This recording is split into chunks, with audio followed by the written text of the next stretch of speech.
2025, and Donald Trump's latest tariff law kicks in. 25% on Canada and Mexico, 10% on China, like a financial roller coaster dropping out of nowhere. Is it a disaster that'll jack up the price of your morning coffee and new car, or a sneaky boon that could fatten your paycheck if you play it right? Welcome to First Wealth. Today we're about to uncover a policy that's got folks shouting in diners and scratching their heads at gas stations.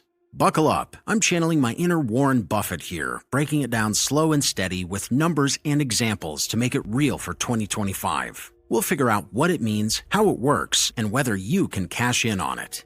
Now, why do people struggle with this tariff stuff? It's a beast. Part economics, part politics, all wrapped up in a fog of debate. Some see Trump as a genius protecting American jobs. Others think he's tossing a wrench into a machine that's been humming along just fine.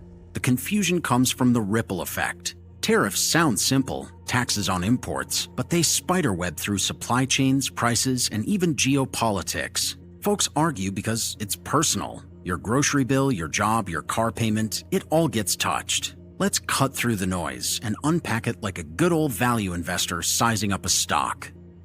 What it means for Americans. All right, let's start with the big picture. What effect is this tariff stuff going to have on us regular folks in 2025? At its core, it's Trump's way of saying, America first, baby. He's slapping taxes on goods coming from Canada, Mexico, and China to nudge companies into making stuff here instead. Think of it like a moat around a castle, keeping foreign competition out so U.S. workers get a shot.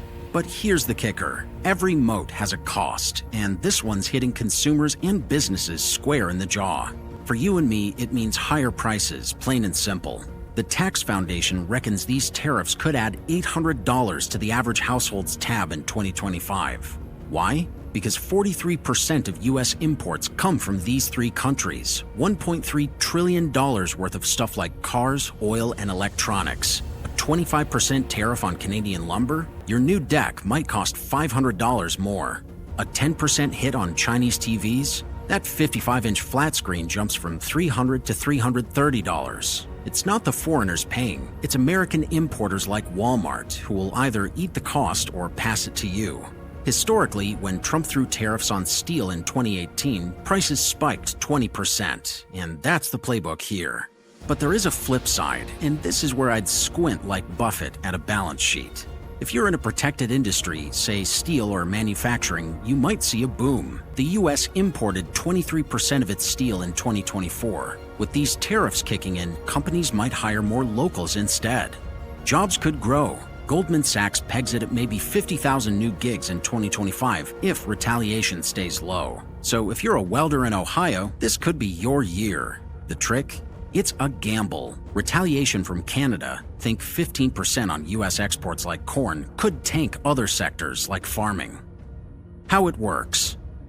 Let's zoom in on the mechanics. How does this tariff engine rumble? It's a tax slapped on goods crossing the border, collected by U.S. Customs when that Canadian truck rolls in or that Chinese ship docks. Trump's using the International Emergency Economic Powers Act here, a slick move that lets him bypass Congress by calling it a national emergency, this time tied to drugs and immigration. The rates? 25% on all Canadian and Mexican goods, except 10% on Canadian energy like oil, and 10% across the board on China. Starting March 4th, 2025 at 12:01 a.m., anything loaded before then gets a pass, but after, pay up. Here's the Buffett lens. Tariffs are like a toll booth on a highway. Importers fork over the cash, say 25% extra per $100 of Mexican auto parts, and decide to absorb it, raise prices, or move production stateside. The goal is to make foreign stuff pricier so buying American looks cheaper. In 2025, the feds could rake in $300 billion from this, per Goldman Sachs, money that Trump wants to funnel into tax cuts. But the catch? Retaliation. China's already planning 15% tariffs on U.S. coal. Canada might hit back on whiskey. It's a chess game, and the board is shifting fast. Main types to know about. Now let's catalog the tariff flavors you'll hear about in 2025, specifics and all. Number 1. Ad valorem tariffs, or percentage-based. What are they? A flat percentage on the value of goods. Example, that 25% on Canadian lumber. $100 of wood costs importers $125. The 10% on Chinese toys? A $20 doll hits $22. 2025 impact. Hits broad categories hard. Cars from Mexico, $228 billion trade flow, could see a $5,000 price bump per vehicle. Buffett's take? It's predictable, but hammers consumers. Watch your budget. Number 2. Specific tariffs, fixed amount. What is it? A set dollar amount per unit, not value. Example? Not in this March 4th batch, but Trump's floated ideas like $5 per barrel of oil imported from elsewhere. 2025 impact. Less common here, but if it pops up, it'd shield cheaper goods. A $5 tax on a $10 item stings more than on a $100 one. Buffett's point? It's a blunt tool, less flexible, more distortion.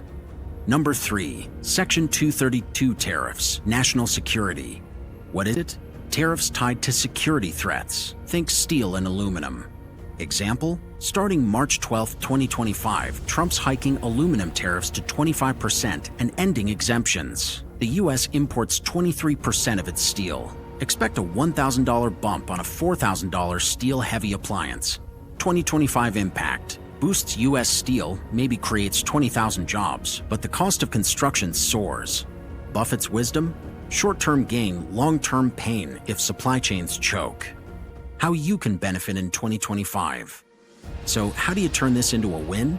Think like Buffett. Look for the arbitrage. If you're job hunting, target manufacturing hubs like Pittsburgh and Detroit, where steel and auto jobs might sprout. Invest in US-based firms like Nucor Steel that'll thrive as imports get pricier.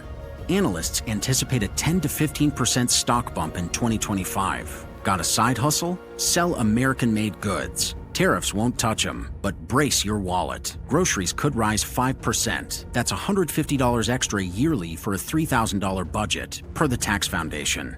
Shop smart, buy local, and you might dodge the worst.